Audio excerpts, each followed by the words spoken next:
People always ask me questions about clone NES systems, and it's got me thinking about how it's becoming easier and more affordable lately to play your older games in HD. Today, I'm going to be reviewing the Hyperkin Retron HD. For those who don't know, it's a clone NES system that plays actual NES cards in HD.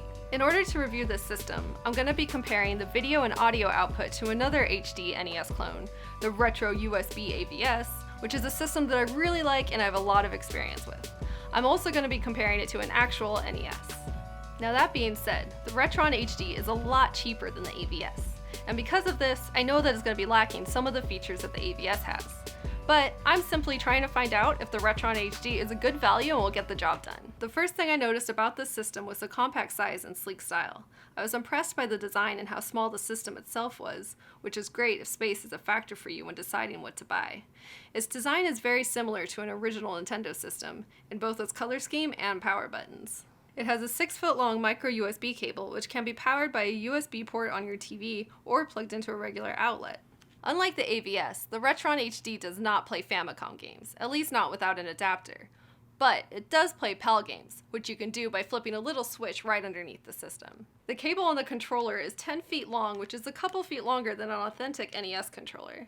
The controller feels a lot different than a regular NES controller, given some of the curved-in edges. Although they look relatively the same size, it felt a lot smaller to me and slightly uncomfortable. I feel like this might be an issue if you have bigger hands. But luckily, you could always pop in a regular NES controller instead. But compared to the god-awful Retron 5 controllers, these are amazing. One feature that the AVS lacks is the ability to use a light gun. But the Retron HD has composite AV, so you can hook it up to a CRT TV and play all the Duck Hunt and Hogan's Alley that your heart desires. The AVS lacks light gun compatibility, but at least it's compatible with EverDrives. Now the Retron HD does not seem to be compatible with an EverDrive. But I have not tried other flash cards, so those could work. I was just surprised since the Retron 3 plays EverDrives, and that's also not an emulator system. When it comes to unlicensed games, those seem to work totally fine. To test it out, I tried American Video Entertainment's Crazy Creatures and Wisdom Tree's Bible Buffet. It even worked with the messed up Canadian Comerica cards with the switches on the back. Speaking of switches, there's a switch on the back of the system that lets you switch between 4.3 and 16.9. I don't know why anyone would want to play a game like this, but if you like your games looking stretched out and fucked up, then by all means, switch to 16.9. Yeah, that doesn't look bad at all. Now we're going to see and hear the differences between the systems, and I thought Batman would serve as a good example. We're going to start with the Retron HD itself in HDMI and composite AV. Then it will be followed by what the game looks and sounds like on the AVS, and finally on an original Nintendo system.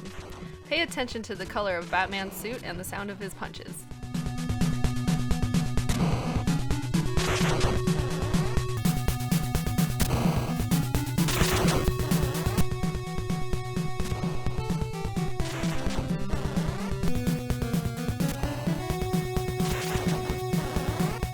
So the biggest differences seem to be the color palettes. On the Retron HD, Batman appears to be sporting some original series blue, while on the AVS and NES, he's more purple. When it comes to sound, they all just simply sound different. All in all, the Retron HD is a decent clone system for the price. It's not an emulator system, so you don't have to worry about lag. It's cheap, convenient, and it gets the basic job done. If you're not looking for anything too serious business and just want something to play carts on, it's definitely not a bad purchase. Want to see more upcoming reviews and more playthroughs? Then don't forget to like and subscribe. Thanks for watching!